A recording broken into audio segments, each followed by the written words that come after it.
Assalamualaikum warahmatullahi wabarakatuh. Salam pencak silat, salam persaudaraan. Perkenalkan, nama saya Denny Aprisani. Di sini saya akan mengikuti eventnya dari Ki Kumbang, yaitu self defense golok. Ya. Jadi di video ini hanya edukasi ya. Self defense golok ini sangat besar risikonya ya. Jadi setiap bela diri itu pasti ada risiko. Omong kosong sekali kalau bela diri itu nggak ada risikonya, berjalan dengan mulus ya, seperti yang diperagakan oleh orang-orang di video-video ya. Nggak semulus itu. Self defense itu semua ada risikonya, baik itu balasan serangan, pukulan, apalagi dengan golok ya, bisa jadi kita tergores, dan itu sudah pasti resiko self defense.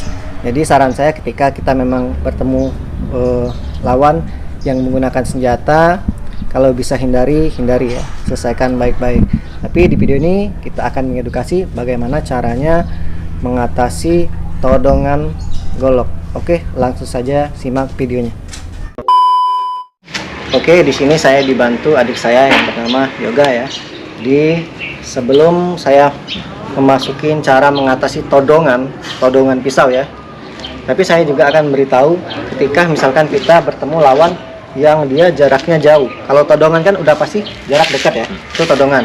Tapi kalau misalkan yang jarak jauh, bermainnya brutal ya, kita jangan sekali-sekali langsung masuk. Misalkan gini nih, misalkan brutal ya, tuh, jangan coba-coba menangkap pakai tangan ya, kita pasti sudah kena ya, pasti kena itu. Kalau dari saya, saran saya ketika dia main brutal, gunakan saja kaki karena jarak kaki lebih jauh. Misalnya ya, jarak kaki itu lebih jauh ya. Beda kalau dengan todongan itu mungkin kebanyakan todongan ini di arah ke leher ya. Coba.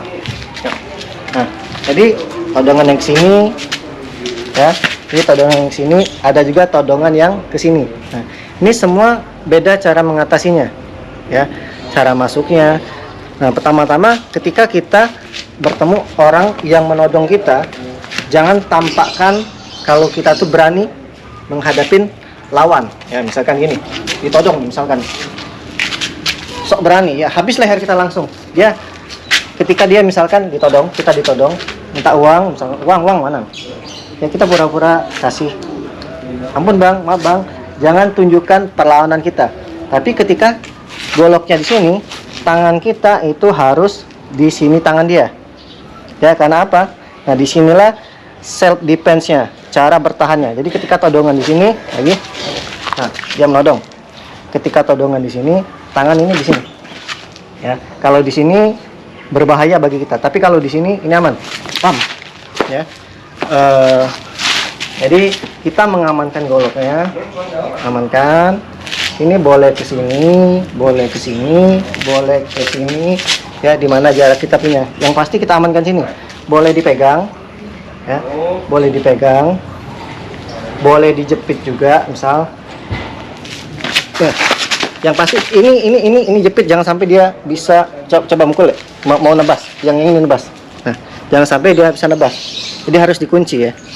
Nah, yang tangan sebelah sini otomatis tetap bisa mukul ya. Itu tadi, seperti kata saya tadi, self defense itu semua ada risikonya, baik itu kebeset atau serangan pukulan. Tapi yang pasti kita mengamankan golok ini tadi ya. Jadi balik lagi yang pertama tadi, nah, kita tangannya ke sini ya, ingatin ke sini, jangan sini. Ketika di sini terserah deh, mau dimanain, mau diginiin ya, dipelintirin langsung, mau langsung dikunciin ya, mau dibanting ya, itu terserah. Yang pasti amankan senjatanya dulu ya. Dan posisi tangan, ingat, boleh juga misalkan kalau berani nih, dekat. Kalau tadi sini tetap, misalkan tadi di sini ya, ini pura-pura nggak tahu, tapi jangan lihat perlawanan kita pada dia. Ampun bang. Nah, ini bisa dibanting. Jadi sedekat mungkin tangan kita tuh mendekatin tangan dia. Jadi pura-pura takut, misal, ya, pura-pura takut. Ampun bang. Nah, ini tangan ini mendekatin supaya kita bisa mengambil tangan dia. Nah, dan ini hati-hati pada saat kita ini bisa dibanting ya. Boom. Ya. Pada saat bantingan, usahakan goloknya itu di sini, jangan sampai ketusuk di kita. pelan lagi misalkan. Ampun bang.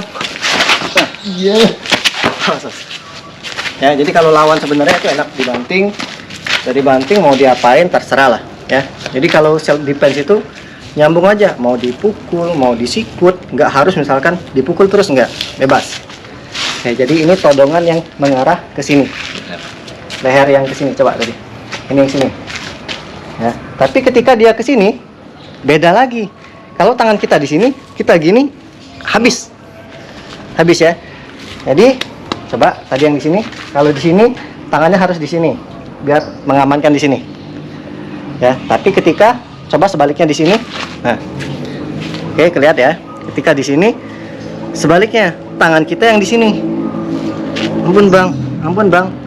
Nah, ketika di sini ini bisa membuang ke sini. Ya.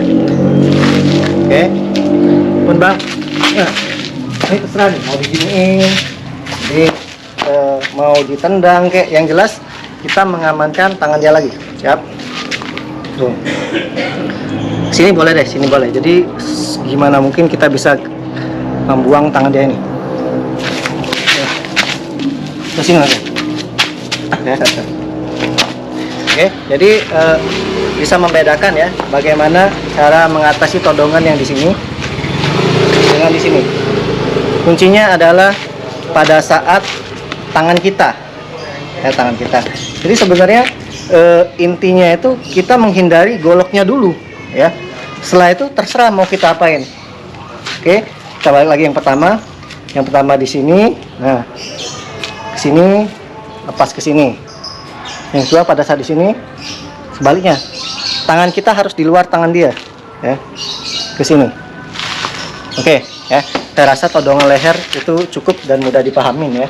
Nah, ketika misalkan dia yang menebas ke atas misalkan, coba deh. Tuh, misalkan mau nebas nih. Nah, ini sebenarnya kita harus mempunyai mental yang kuat ya, mental yang kuat dan beresiko tinggi. Ketika misalkan ketemu lawan yang masih mau main nebas ke atas, kita jangan mundur. Ketika kita mundur, misal mundur, tebas ya. Jarak dia pas. Nah, tapi kita memang harus berani maju ya, berani maju. Nah, kita harus potong jarak serang dia. Nah, potong jarak serang dia misalkan. Nah, mau begini, mau begini, mau begini, yang jelas dipepet, dipotong jarak serang pukulnya penodong tadi. Jadi memang harus berani sih, memang harus berani. Self defense golok ini sangat rentan dan rawan ya. Saya tidak menyarankan ketika ada memang penodongnya harus dihadapin seperti ini. Jika bisa dihindari. Tapi di sini kita videonya mengedukasi, semoga lebih mudah dipahami oleh teman-teman. Mungkin itu saja sih ya yang dapat saya sampaikan, hanya sedikit tapi semoga bisa bermanfaat bagi para penggemar bela diri. Terima kasih. Saya akhiri. Wassalamualaikum warahmatullahi wabarakatuh. Salam saudara. Bye bye.